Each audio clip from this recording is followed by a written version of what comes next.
Today is the deadline to file federal tax returns, and chances are if you're a white taxpayer, you're getting a better deal than black Americans. What? Of course, white people are getting a better deal than black Americans because, this is the most racist country in the entire history of humanity, entire history of countries. We know how to do nothing without being racist, right? Hello, and welcome to The Ordeal. If you're new to my channel, I challenge all things woke. Of course, saying that taxes are racist, even though that's highly illegal, is woke garbage. Please like, comment, share, and subscribe. I do appreciate everybody supporting my channel in every way that you do. Thanks for stopping by, and please come back. Now, I heard this broadcast on NPR the other day on the 17th of May, so a couple of days ago, and when I heard it, I'm like, it's going to be a bunch of garbage about how black people act differently from white people, and then they have worse tax outcomes than white people do. So why don't we go ahead and listen to this and see what they say about it and see if I'm right. According to a new book called The Whiteness of Wealth, the U.S. tax system has long favored white people, and that has helped reinforce and create a staggering racial wealth gap. The author, Emory University tax law professor Dorothy Brown, joins us now. Welcome. Thanks for having me. You say here that you went into tax law to be in a career where race and racism had nothing to do with your work. It's so interesting. Why was that something you wanted to avoid? Well, because I born and raised in the South Bronx, I dealt with racism all the time, and I didn't want to also deal with it in an area of law that I was going to work in. And as I say in the book, I've never been more wrong about anything in my life. Okay, so this is Dorothy Brown. Let's see if she is black. She sounds like she's black. She's from the South Bronx from a while ago. I'm guessing she's black. Well, what do you know? She's black. Why am I not surprised? And I mean, it doesn't say anything in here whether or not she's the author of the book that we're discussing. So I typed in Dorothy A. Brown and the Whiteness of Wealth, and then I clicked on images. Yeah, so she's definitely black. Imagine that. She's going to find out that the United States is racist against her. What a weird coincidence. You're kidding me. This is kind of like Ibram X. Kendi going, hey, look, I think the United States is racist against black people. Let me go ahead and make up a bunch of lies that claims that it is. These people.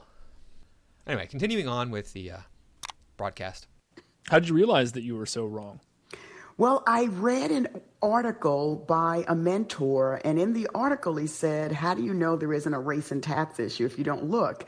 So I thought, well, I'm going to look. And that was when I realized. You know that there's not a race and tax issue because it's illegal in the United States to tax somebody differently based on their race. If that happens to you, you simply go to your state jurisdiction and say, hey, I'm being taxed more because I am a different color. Problems then happen for the people who are taxing you more. It's amazing. That the IRS does not publish statistics by race, which made my job much harder. And that was a surprise? You didn't know that? I had no idea because I didn't think tax had anything to do with race. I would joke that the only color that mattered was green. So once I started looking or connecting race and tax, all kinds of things that I never realized before became readily apparent. Okay, well, give me one of those examples. What's the clearest example that you can find that explains how tax policies put black people at a disadvantage? All right, here we go. This is it. The linchpin. This is going to prove that the United States is a racist country, and they're holding down the black man. At a disadvantage. Well, I can think about marriage. Most Americans that get married get a tax cut. But there's a significant minority of Americans, when they get married, they pay higher taxes. Well, as it turns out, if you look at Census Bureau data, which actually does provide this information by race, you see white married couples are more likely to contribute income, and I'll explain that in a minute, that leads to them getting a tax cut. But black married couples are more likely to contribute income to the household in a way that leads to higher taxes. Okay. Why is that? Is that because of racism? I don't think it's because of racism. I'm gonna guess. I'm gonna go out on a limb here and say that black people don't do the same things that white people do. That's just just tossing that out there. When black people get married, are they more likely to have illegitimate children they're bringing into the marriage? When black people get married, are they more likely to be uneducated? When black people get married, are they more likely to get divorced? I don't know the answers to these questions, but I'm thinking they probably have a significant impact on what kind of taxes black people pay. Higher taxes. Okay, tell us why that is. Let's say someone makes $50,000. As a single person, their taxes are going to be a certain rate. But as a married person with a single wage earner, that $50,000 household is going to wind up paying less taxes than that single wage earner had they remained single. It's usually the man, right? Yeah, right. Who would have the big job, who would earn the most amount of money in the family. Maybe the wife would take care of the family and not have an income. Right. That's what you're talking about here? That's exactly what I'm talking about. And looking at Census Bureau data makes it really clear that that family is more likely to be white than black. On the other hand, the couple where both spouses are working full-time and contributing roughly equal amounts to household income, they don't get a tax cut. That couple is more likely to be black than white. But are they making more money than $50,000 a year? In fact, they most likely are. If they're contributing equally to the household, if you're making, $10 an hour, you're making $10 an hour, that's already $20,000 a year. So if you got two of those incomes, that's $40,000 a year. Most likely you're making more than that if you're at the point where you're getting married and having children. You're probably making at least $15 an hour, so there's $60,000 a year. So you're contributing more in taxes, but yet you're earning more. So, we have a progressive tax system in the United States. Wow, this is not dishonest at all. Lying little pieces of, I can't even, these people. And people buy this, they believe it, they swallow it hook, line, and sinker and think, that's what's really happening. We're taxing black people at a higher rate. Oh, the humanity, we must stop this. It is horrendous how racist we are. And then people think this is the most racist country in the world. Freaking pisses me off. And that couple was your parents. That couple was my parents. So I'm doing as any good daughter with an LLM in tax, right, does her parents' tax returns.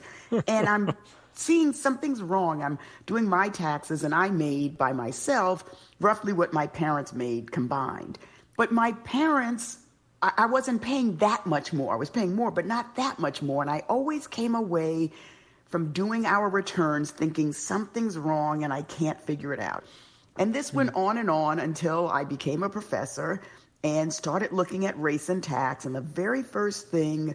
All right, so she explained there that her parents and her were making about the same amount of money, and then their taxes were only slightly higher for her than they were for her parents, which didn't make sense to her.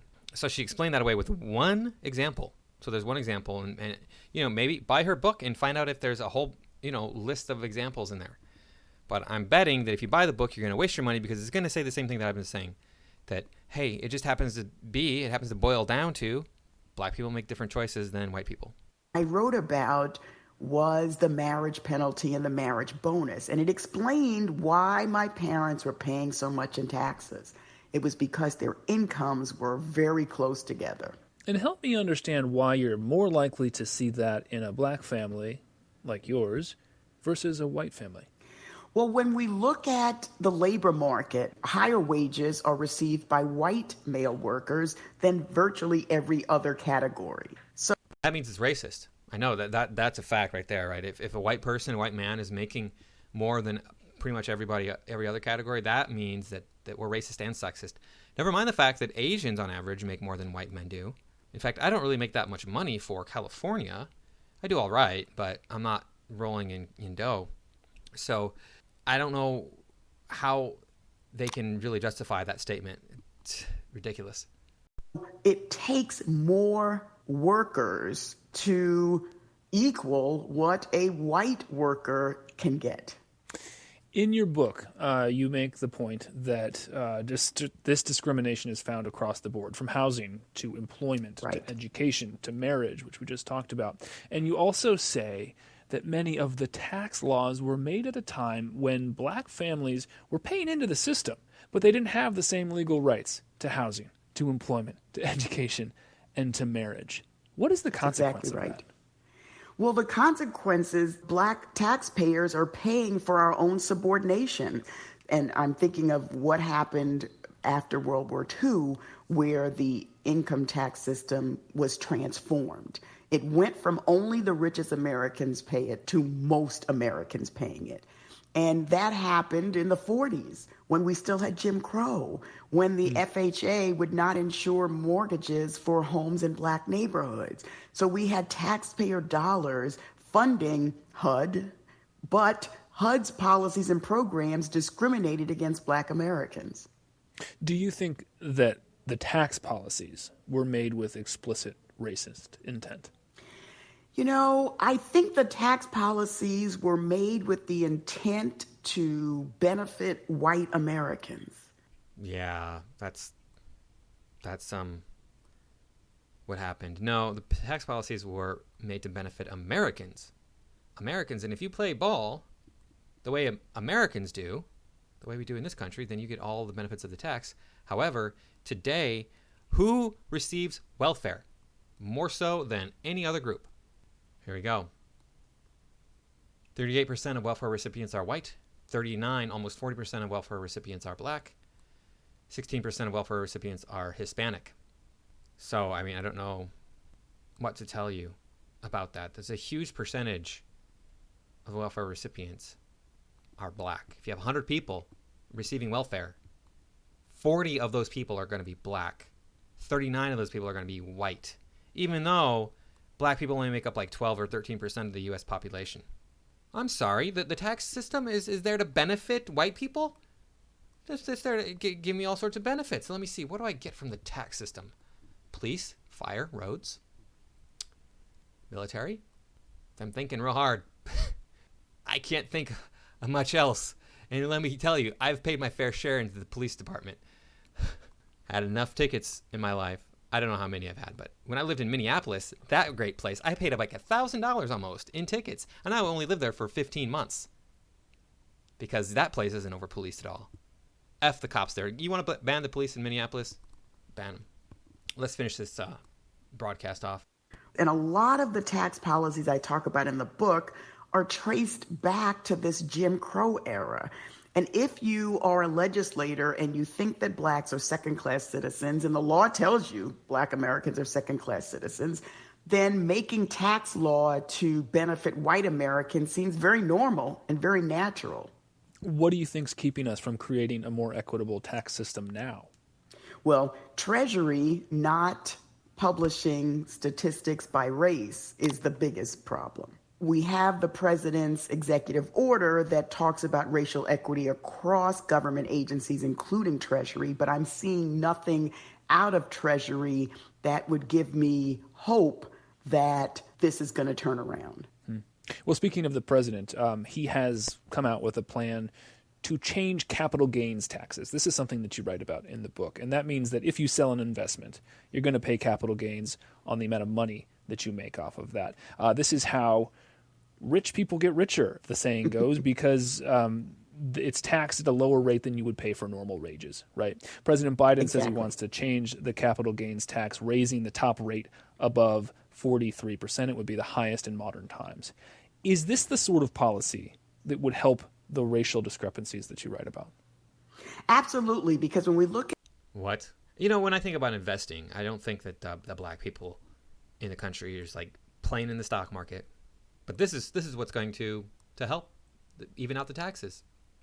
Okay, you know more about it than I do because you're a professor of this sort of thing. Mm-hmm. At ownership of stock, there are huge racial disparities, and it goes across income lines. So you could say, well, that's just because blacks are disproportionately poor, and it's really not a race issue, Dorothy, it's a class issue. But if you look at high-income black Americans, if you look at wealthy black Americans, we don't own stock to the extent that our white peers do. Oh, so you're just verifying what I just said. Okay. So increasing taxation on this very racialized asset, stock, right, would make a big difference in racial equity concerns. Or maybe black people could just spend more money on buying stocks and bonds and dividends and what are some of the other things? Commodities, gold, silver, cryptocurrency. You know, you buy those things and then you'll have capital gains taxes taken out at an equal rate to whites. But you don't want to do that. That's a white man's game, isn't it? That's my assumption anyway. That's That's the complaint. It's a white man's game, so we don't want to get involved in that. That's the way it is with a lot of this stuff, it seems like. The non-whites don't want to get involved in what the white system. They want to have their own system. Concerns.